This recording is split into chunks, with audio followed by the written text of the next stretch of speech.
Welcome to Conversations with Kevin. It's great to have you with us. And this is one of the great opportunities that I have through the School of the Arts at Northern Kentucky University to talk to some of my friends and artists that I really admire and appreciate. Today we have with us Keith Smith, who's a professor at Kennesaw State University. He received his Bachelor of Science. This is from Morgan State University in Baltimore, and also an MD in art education. After that, he went to the University of Florida for graduate school. He's received multiple fellowships and scholarships and is an active member in NCECA. Great to have you with us, Keith. How are you doing today? Good to be here. Thank you for having me. So let's get started. How did you get interested in art?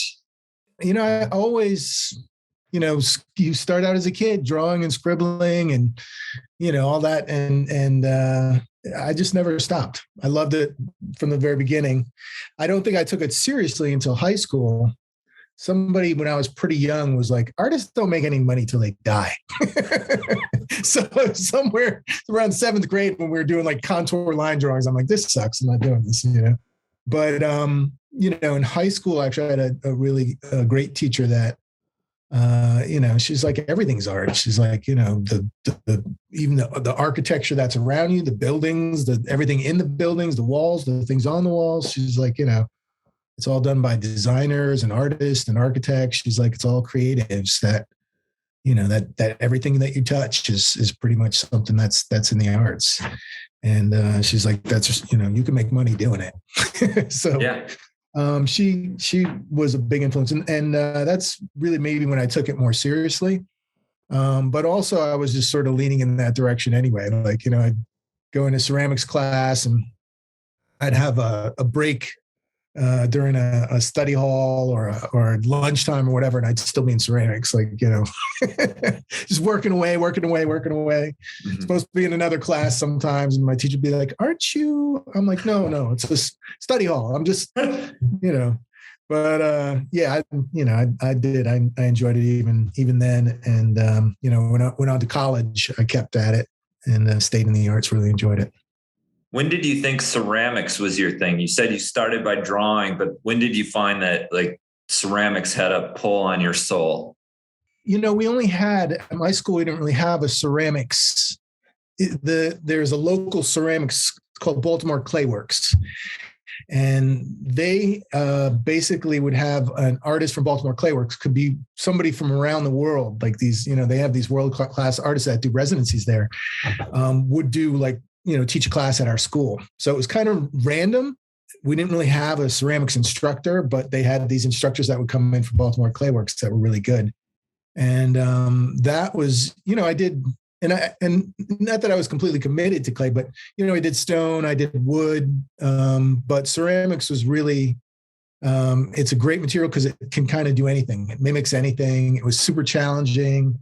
But also forgiving, you know what I mean? You break it, you squeeze it back together. It's like, can't do that with stone. So a lot of the things about it really spoke to me. We had to do a report. So back then we had to go actually to the library, get out the magazines, go to the card catalog. So, I looked in a Ceramics Monthly and saw this guy, Richard Notkin.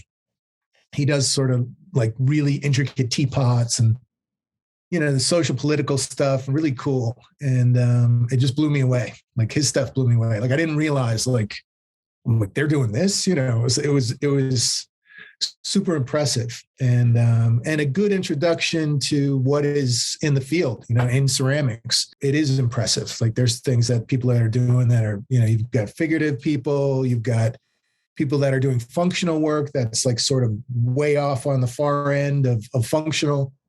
You've got people that are doing materialistic stuff that looks like torn up or ripped up and, magnetic. It's all over the place. Yeah. So it was just an exciting field to get into. And so you talked about him as an early influence. What are some of your other heroes in terms of artistic heroes or otherwise? Michelangelo, a little cliche, but the guy was on his game. I mean, Yeah. some of that stuff is really powerful.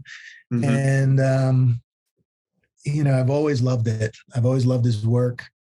And there's a lot of like, classic great artists that, when you look back are just amazing, but he's probably kind of at the top of the list as far as really interesting creatives that were doing work. It's broad. Like I think my influences are kind of like all over the place. But he's somebody that sort of sticks out historically. Contemporarily, there's a lot of people too. Doug Jeck, there's ceramics people that I'm interested in that were very influential, but probably historically, Michelangelo's one of my favorites. Big Mike. Yeah. I mean, I mean, you're some of the sculptures I've seen you do are figurative, and I think that some of them are self-portraits, or the ones that I remember from years ago. And you're a big man, and like Michelangelo, he knows how to sculpt muscles that we don't even have, I guess. So why not look to him, right? Right. Right. Yeah. I mean, it's beautiful. It's very, but he also is somebody, there's, when you think about sort of quality and not quantity, like he's really known for like, there's like, he did a lot of work, but there's like one or two or three pieces that everybody knows that you're like, oh yeah, it's Michelangelo, and I think that, in terms of art, I think that's one of the influences that he had on me, is that, I'm more interested in sort of high impact or good quality than I am in sort of just producing a lot of stuff. Do you have any favorite quotes that guide your life? Are there any things that you find yourself, words of wisdom that you could share with our audience? One of my favorite quotes is a guy from Arizona. He passed, but he was a sculptor. And he said, not everything's art, but everything's art material. And I thought it was brilliant. He said, like sculptors are like that too. They like just gather stuff. They've got like junkyards at their houses that they're like, oh, I need let me see. I think over here, mm-hmm. and it's true. Not everything's art, but everything's art material. You really can use, even conceptually that's, you can touch on anything. But certainly, as a sculptor, it's true. You can use anything from like macaroni to clay to metal, it's all over the place. So I love that quote. That's one that sticks with me. Yeah. I saw this. Lou Alquist was his name. Lou Alquist. Yeah. Alquist, I think. Yeah. Lou. Mm-hmm. I saw this. Arizona. He taught at Arizona State University, I think.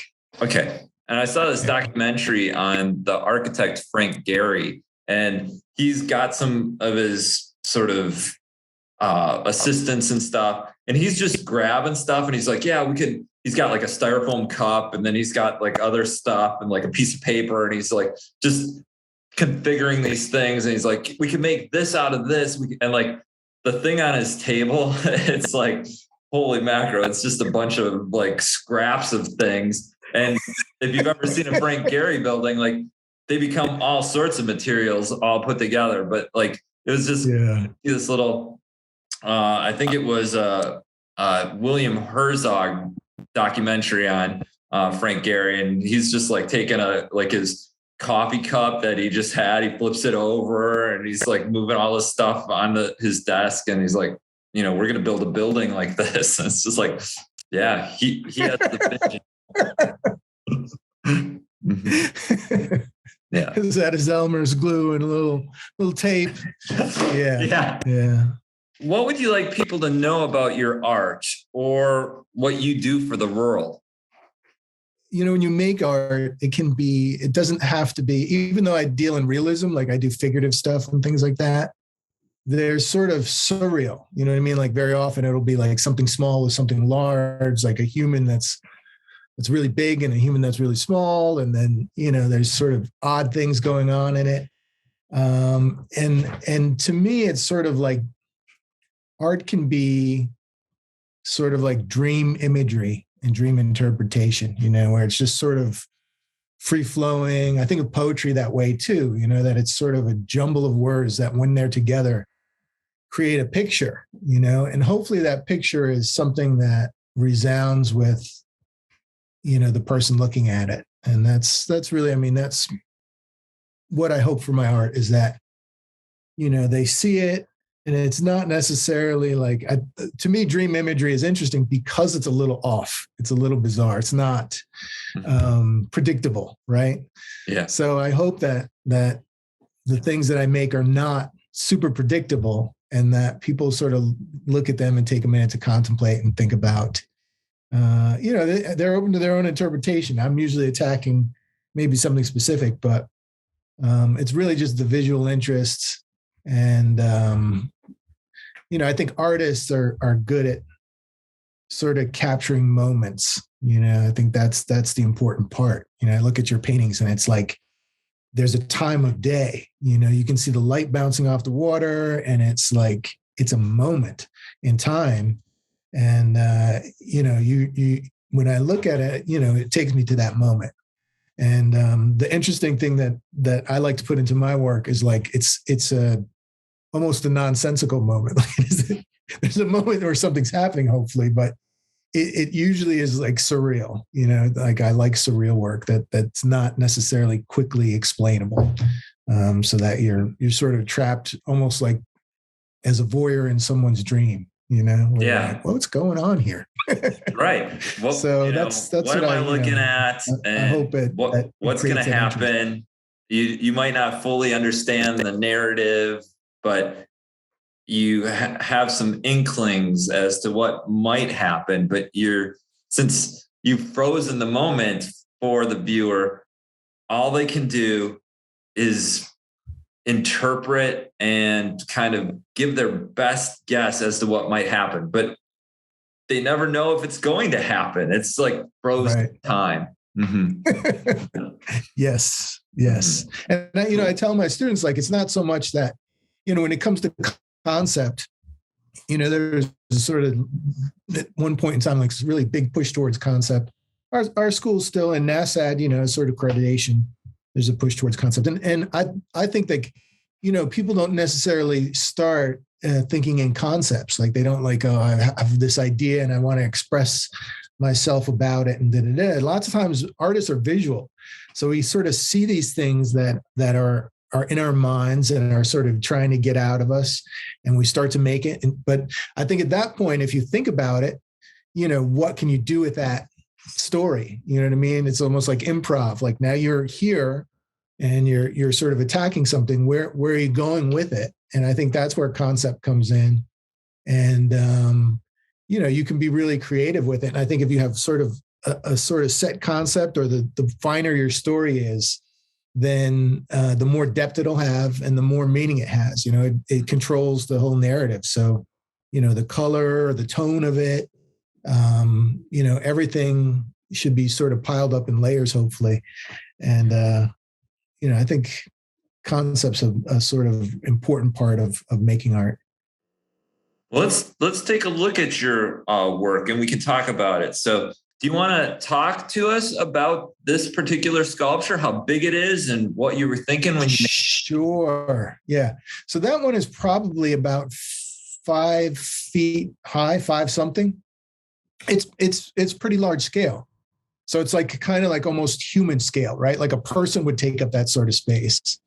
And that one, Deeper Than Bones, is really sort of about the soul, the idea of the soul, and how we might, how's that presented or captured. So in this case, the soul is represented by that diamond shaped piece right there. And the hand is holding that sort of diamond shaped piece. It's based on a thurible, which is in Christianity. It's where they do the when they're doing the incense and they swing it's called a thurible. They swing that thing and the incense is in it.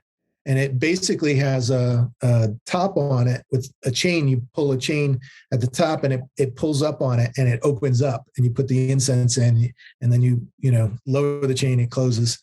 And that works like that. That piece actually opens up like that. And then on the inside is another diamond shape inside of that diamond shape. And there's a wick, and it's an oil lantern. and that's translucent porcelain. So it sort of glows, so you can light the lantern and it glows. And that sort of represents the sort of light of life or the soul. So it's like sort of a presenting of the soul. And the interesting thing is that it was supposed to be, the arm was coming out of a pile of bones, right? And so I did a bone based on that arm, and it didn't work because it was too big. So the arm itself being like 5 feet, now you've got like a 3 foot, humerus, that was there. And it was just like when I started, like, because in my mind, I guess I saw it one way, and this is the importance of sketching. In my mind, I saw it one way, and it was like sort of this hand sort of thrusting its way up out of bones. But if you think about that, if the bones are the same size as that arm, there's really like what could you stack around that thing? Maybe 4. I mean, they're huge. They would be huge. They were huge. I made one. So I wound up not using them. I think in my mind, really, probably if I were to do it, if I were to put bones on there, they would be like regular life size. And then the arm would be outsized, or a different size. So I stopped there. Once I made that big bone, I was like, no, this isn't for this. I like the idea of having this oversized arm, that the arm is almost the size of a human being. And in a way, it's sort of, I don't know if it governs my ability to go through the world, but I always worry about my soul in terms of what happens when I die. And this giant arm is sort of like the guide, or like, it's going to like, you better get things right. You better not screw up. I like that. It's almost like a godlike arm that's holding the soul in terms of making the right or wrong decisions. Yeah, that's interesting interpretation. That's sort of like the, Death when he crosses the river Styx is usually holding a lantern, like up over he's on the boat and he's crossing the river Styx and he's got a lantern and you see the lantern coming out of the fog kind of thing.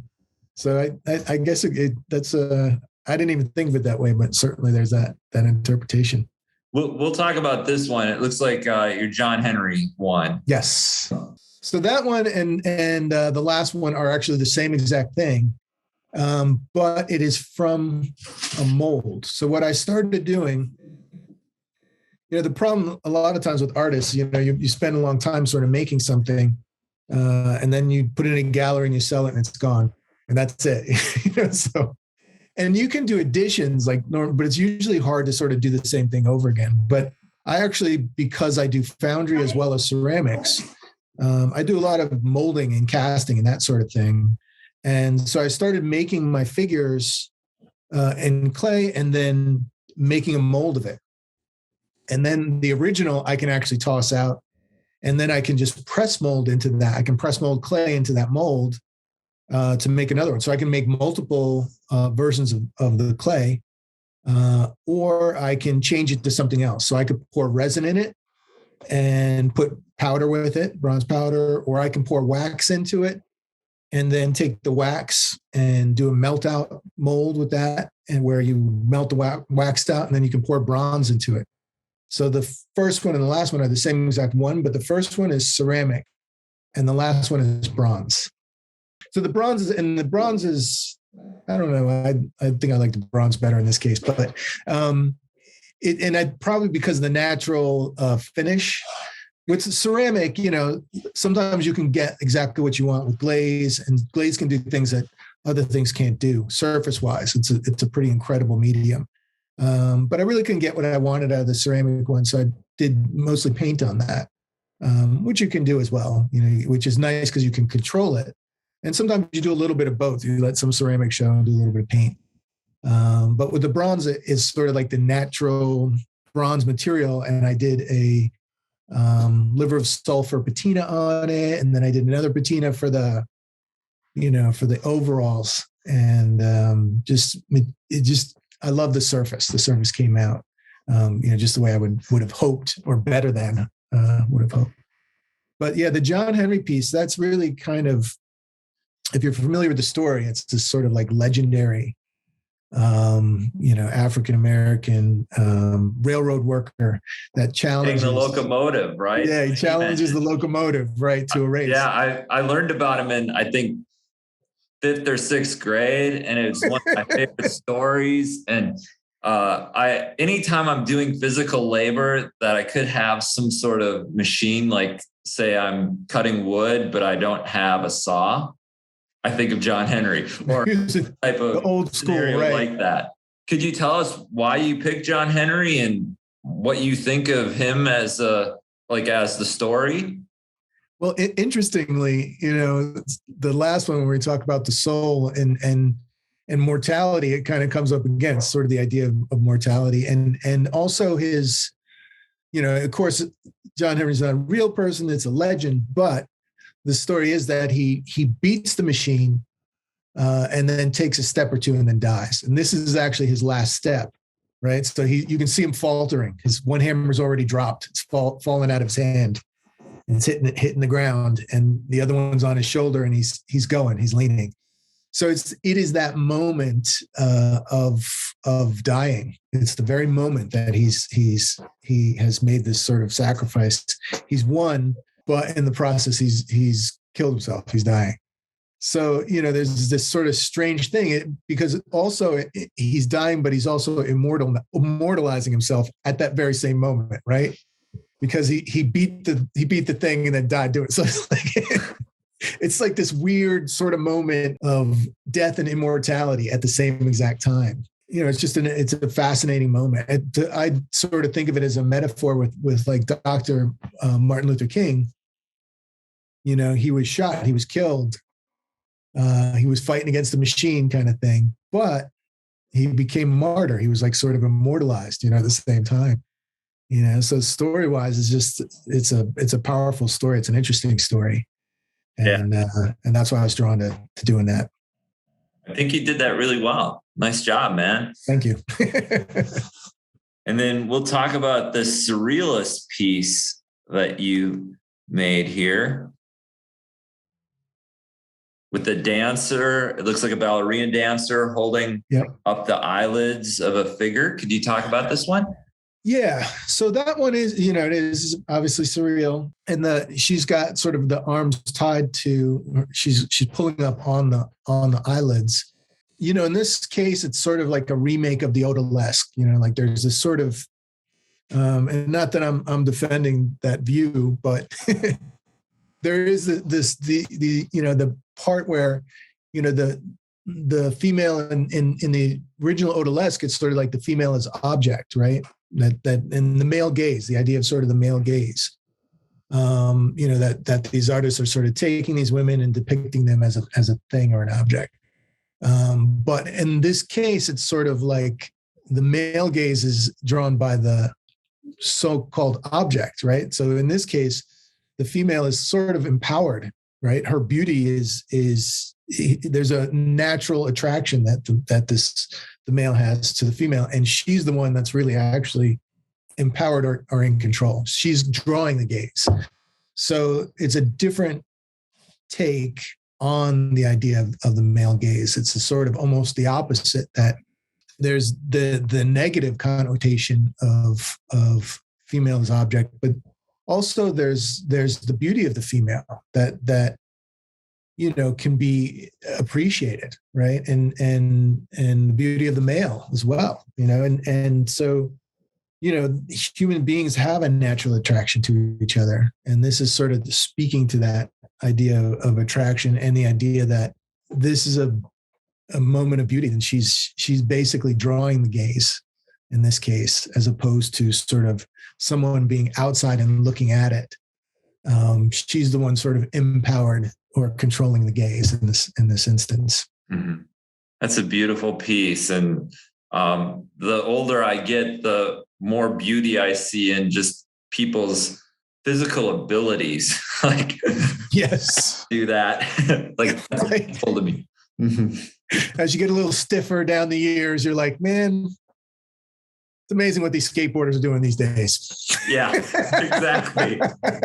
They took it to a whole nother level. I was there. I was pretty good in high school, but they're right here. They're up here now. They're in someplace else, man. And it's true. It's like, it's amazing what human beings can do. And dancers to me are, I'm always attracted to dancers because they're sort of the quintessential, physically, they're sort of like poetry of movement, and their physical ability and their bodies. And it's amazing what they can do and what they're sort of like, their bodies are trained to do, to be able to fly, basically. Yeah. they can jump farther and fly in the air. They do amazing movement. Yeah. And, I've been working on, like skateboarding wise, I've been working on trying to do 360 ollies and just snowboarding. A week or two ago, I was trying to do 360s on my snowboard, and I'm practicing in the house, just trying to jump around 360.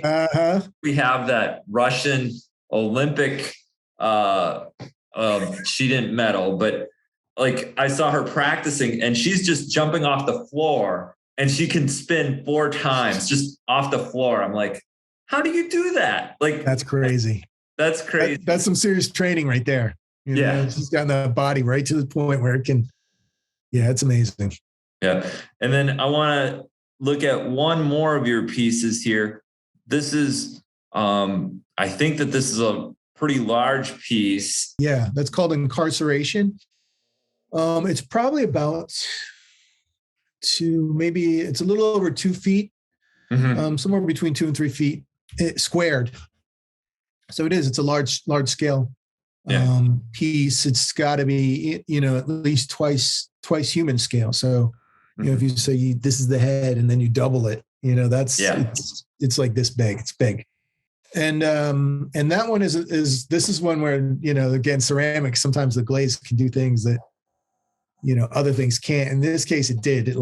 I got the glaze on this where I was really happy with it. It's called an engobe, and it sort of flashes. It can go anywhere from matte to shiny, and it sort of does it on its own, in its own areas. Like it picks what it wants to do. You can't really control it.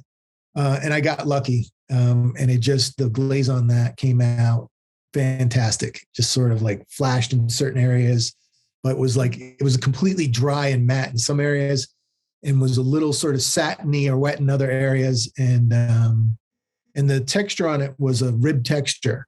So it's like almost like a tooth. As a matter of fact, so you use a sort of rib with a tooth on it like this, and it leaves that impression. Most sculptors will sculpt their work with something that has ribs or serrated, because it sort of cleaves through the high points and levels out the low points.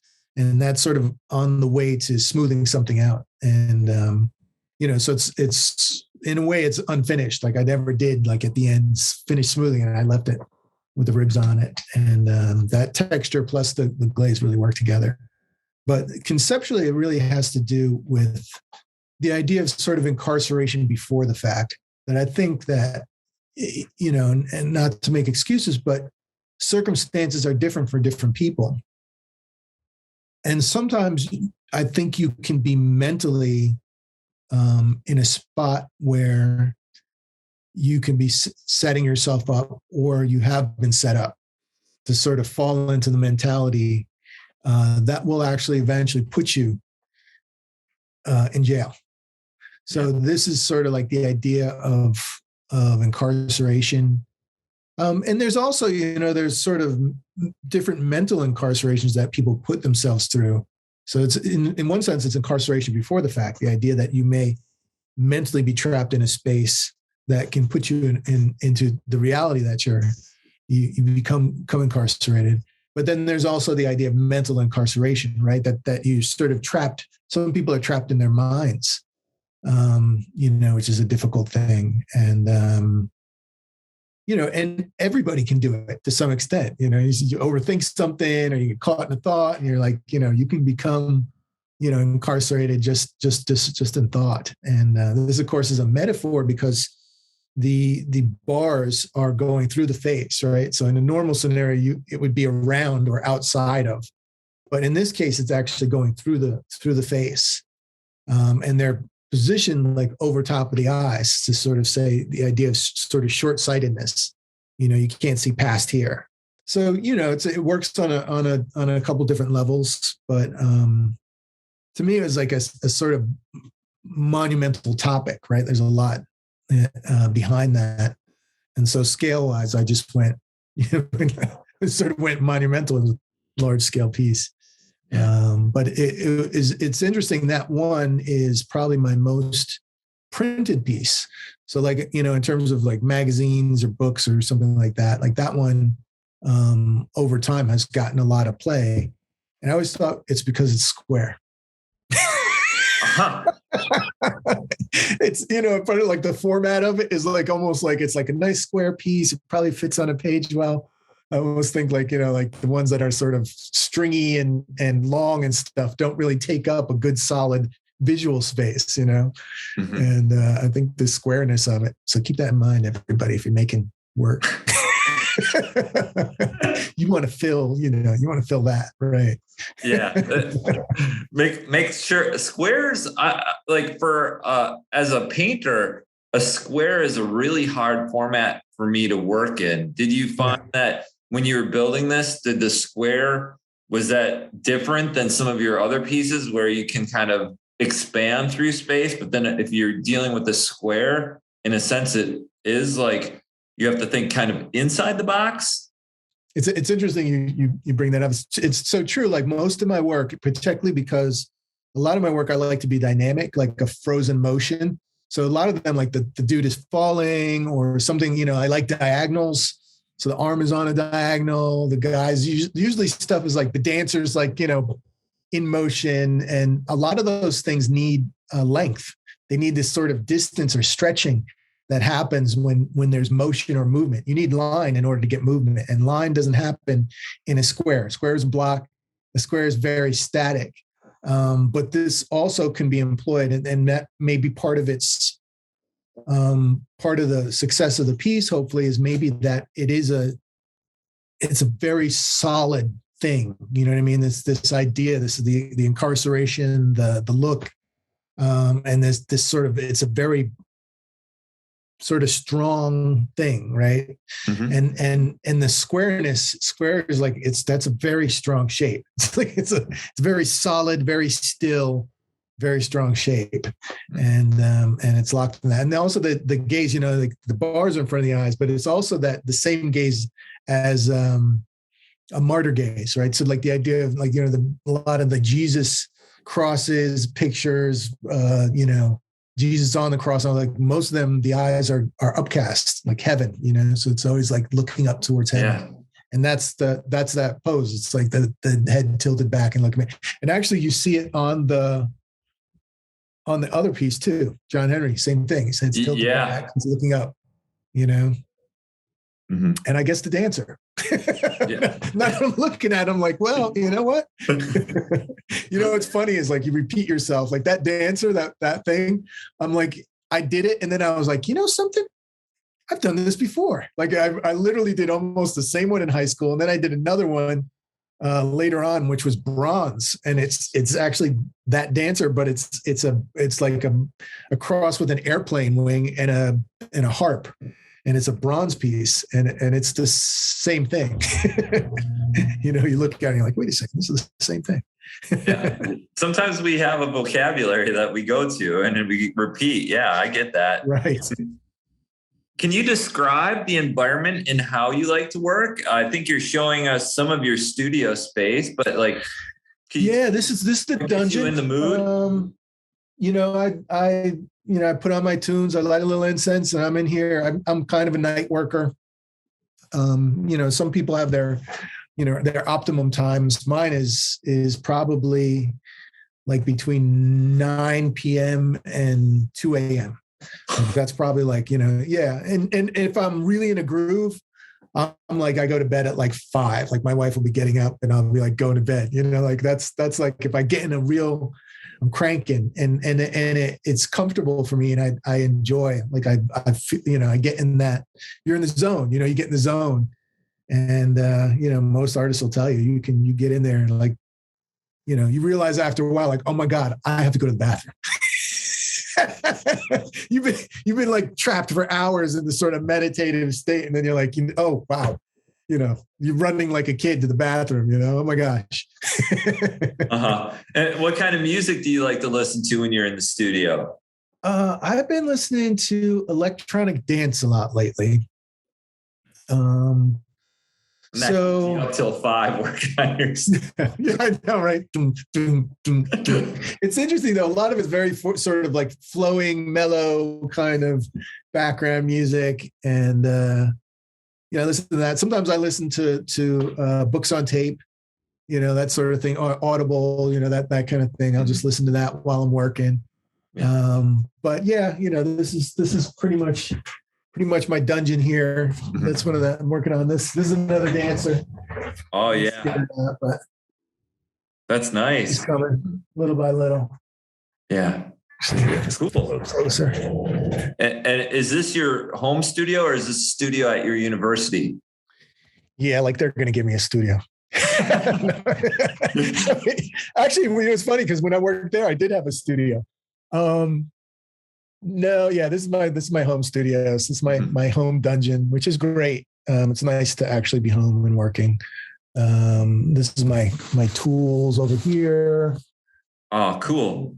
Yeah, my tool rack, and that's my 3D printer in there. Oh, you got your own 3D printer in your studio? That's awesome. Yes. And all the amenities over here is my refrigerator, so I can live down here, and the sink. Got my kiln over there in the corner. Yeah. And decent storage and all that stuff, reference materials. It's interesting because it's really not a huge space. But you really don't need, what do you need? I mean, just enough to sort of do your thing, move around. I've done some pretty big stuff in here, and as long as and a lot of stuff is like it's on rollers. I can move it, I can shift it around, and so this has really served well over time. Cool. So it looks like you really enjoy your studio. Can you tell us some of your other favorite things, like activities you like to do, or oh gosh, things like that? Well, are you still riding motorcycles? I know you did that. Yeah, I still ride. I mean, that thing is pretty dusty though, man. It hardly gets any play, Although I'll tell you what, with gas prices right about now, I think it's going to see the light of day like tomorrow. I'm going to get that thing back out because it's beautiful when it comes to gas. I'm really ADD when it comes to like my art and my creative things. I'm doing a furnace that I'm building for bronze. I'm working on a welding section studio. I'm doing prosthetics and bearings for prosthetics. I'm doing dog sticks. So I've been doing like so like like you want your dog to get good exercise. So I've been doing sticks that basically I can clear almost a football field at this point. It's like a frisbee. So it's based a little bit. So originally I was doing them based on a Native American war club, like overhand. And those were pretty good. Like I can't even do it anymore because they were weighted at the end. They were heavy, and it took your whole body, to really launch it. They were fun, but they're also probably dangerous. So I don't know what made me do it. I don't know what made me think of it, but I was like, they're sort of aerodynamically shaped. But I started throwing them sideways, and I realized like an airplane wing. I could shape it like an airplane wing and just flip the shape of it. And then, so it's starting to look more like a boomerang.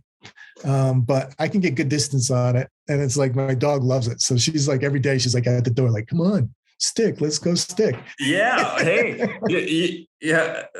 This might be the next big thing. Hopefully this video blows up. That I'll take 2. My dog, she fetches in a weird way. It's like, I have to throw something. She goes and gets it and brings it back. And then I have to throw another one. And then she'll drop what she just brought to me. Drop the first one. So I always need 2 sticks. So I'll take an order for 2, please. That's mine too. It's funny because she'll run, and she goes before I even launch it. I have to like pass her on the way, and she is like, she goes, she grabs it, she brings it back, and then she like plays coy. Like, I've got it. You got to get it from there. I'm like, no, you're supposed to hand it to me, you know?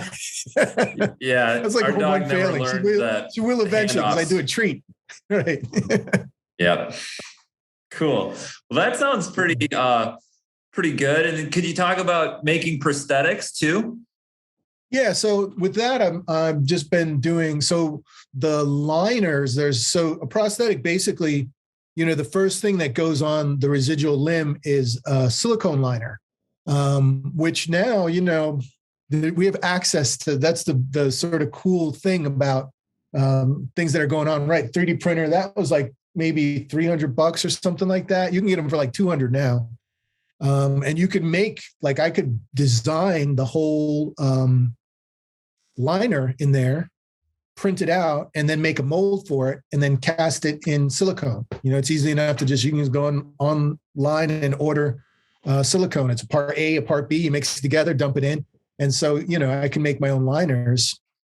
That part has been really cool, and I've been collaborating with a prosthetist. And also now there's fairings now. I don't know if you've ever seen some of the fairings that they have for prosthetics, but they're like, I don't know. They look like Iron Man suits, and you know, they're all kinds of, you do really cool stuff. You can steampunk them. You can, you know, and a lot of that is like, you know, now you have access to 3D printing. You can scan it in, and they have scanners that you can attach to your phone. You know, you can like literally scan the leg in, then bring it into a 3D program. And then in the 3D program, you can design whatever you want and then print it out. I mean, now it's like, you know, it's an exciting time. I think you're going to see things that, you know, initially were in people's minds. And unless you were a machinist, you just couldn't do, you know what I mean? Or, you know, or at least I could even do it old school. Like, I know how to mold and model and that sort of thing. But now pretty much anybody can, you know, if they have an idea and they are able to sort of work with these 3D programs a little bit, they can make it. They can print it out. Some of the things work, like it literally, like there's different plastics. There's, you know, all kinds of things from like ones that burn out, ones that are like medical grade that can go inside your body, you know, all kinds of different weights and gauges and strengths and carbon fibers, all kinds of stuff. So it's exciting. Cool. That stuff is cool. Yeah. Mm-hmm. And what would you like to be known for? Do you have a few pieces that you shared with us? Like, would there be a couple of them that, like, when people talk about you, you would like to think that they would remember a certain piece that you've made? Maybe one of the ones that we talked about. Hopefully, you know, like, yeah, hopefully, but you know, in my mind, it's always like that one it's not made yet. You know, probably, you know, I'm sure I'll die thinking like, you know, it's the next one that's going to be the one that sort of, you know, but you know, hopefully, most of the things that I made, or some of the things that I made, would resonate with people over time. You know, just sort of in terms of visual interest and impact. You know, hopefully they carry on, but. Yeah. I'm not, you know, it's interesting. A lot of artists, you know, part of it is like ego and sort of making a mark. You know, how do you sort of extend your existence beyond, you know, this plane, right? So you pass on, but your art is still here. Artists have done that, right? We're looking at, like, one of my favorites is Michelangelo. When was he alive? You know, like, so some of that stuff, you really can sort of extend, but, you know, in my mind, you know, I'm sort of the philosophy that it's all we're all just temporary. So I don't really have that kind of, like, you know, really need for, you know, to be remembered as, or for my work. I know that regardless of the longevity of something, eventually the pyramids will turn to dust. It's going to be a long, long, long, long time, but yeah. You know, nothing lasts forever, right? Right. Mm-hmm. And do you have some favorite teachers that guided you along the way? You mentioned your high school teacher. Could you tell us a few teachers that you've gained inspiration from? Yeah, I mean, her name is Gina Palmer, and I think she's still teaching. She was fantastic. She might have retired by now, but you know, she was in terms of being an art teacher, she was a good art teacher, but she was also like an amazing artist and across the board. I took photography with her and she was very thoughtful. She took us to the city. We went to FIT and MIT, all these different like art schools and stuff in New York City. Back then it was like free range too. Like they literally we're like high school students. They took us down there on a bus and we're like, okay, let's meet back here at, we were like Times Square running around with our cameras all over. It was a blast, man. But she was just a wonderful influence. She painted on her desk and the paintings were awesome. Like not like amateur, like she was a pro painter, really beautiful work. So she'd be doing that like literally on her desk, and so she did work and she was very influential. And I got to see an artist sort of in action. And so she had a big influence, but, a lot of teachers over time, like I'm not going to say most, but many have had an impact here and there. Probably particularly because I teach, right? So you learn things about teaching from different people.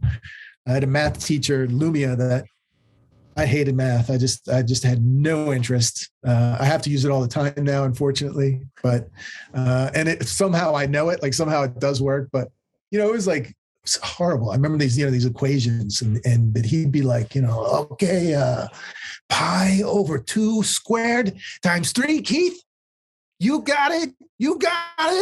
And I mean, like, I didn't have it, but his enthusiasm, I remember the feeling I got from him, like he really wanted me to have it, I wanted to have it just because he wanted me to have it.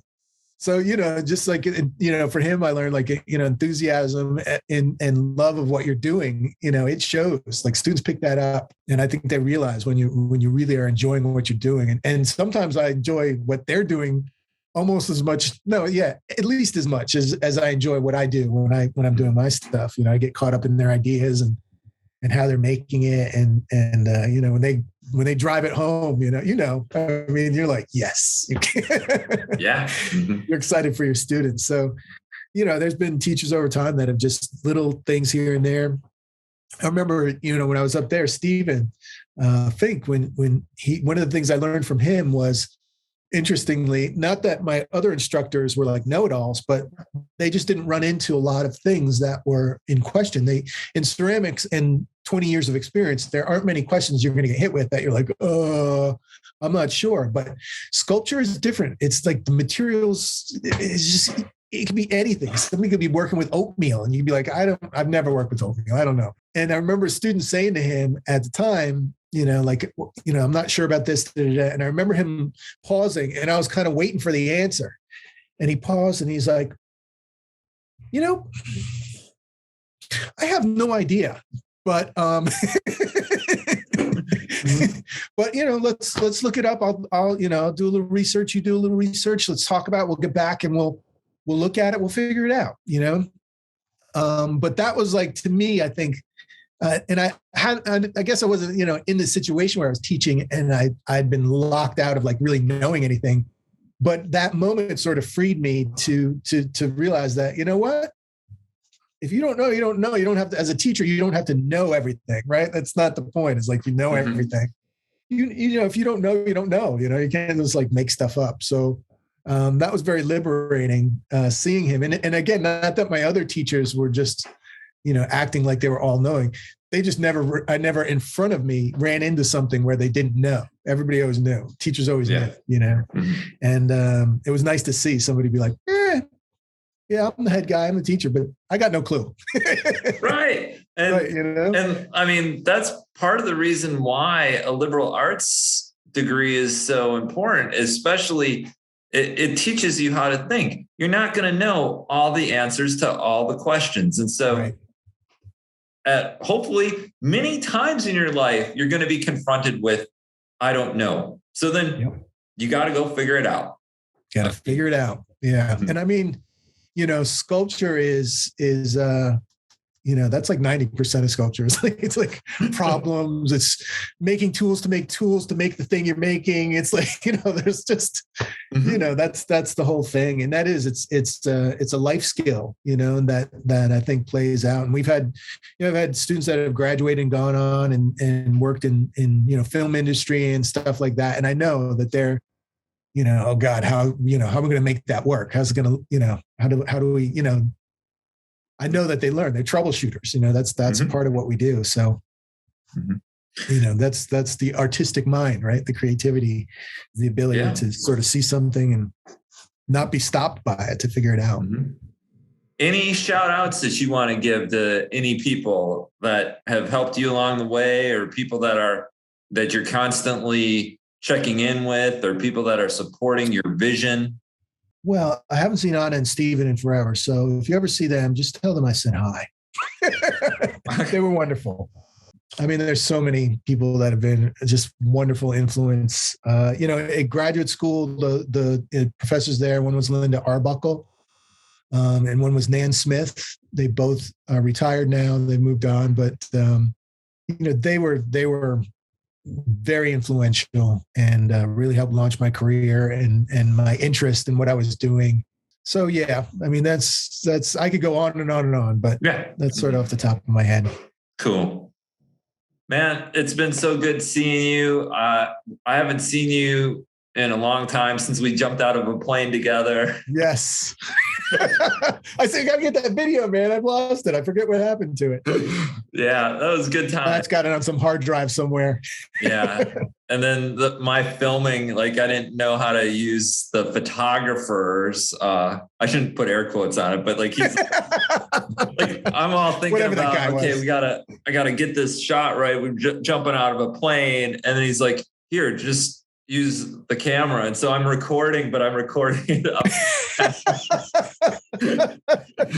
That was an epic fail if I've ever had one. Like, how many times do you jump out of a plane and then I record it and we're going out sideways, We might be able to edit it now. They got these suites now. You probably could swing it sideways, probably like the 90-degree turn suite. Yeah. I mean, that was a blast though, man. Good fun. Yeah, that was fun coming down to visit you. That has to be at least 15 years ago, if not more, maybe 17. God, yeah. Seems like yesterday. Yeah. Well, I miss you, man. It's so good to catch up with you and see you. Likewise. I'm glad that you're doing well. And thank you so much for spending some time with us. And I look forward to hearing from you again. We'll have to do this a little bit more often. Yeah, let's catch up again. No doubt. All right. Good seeing you. Take care. All right. Okay. See ya.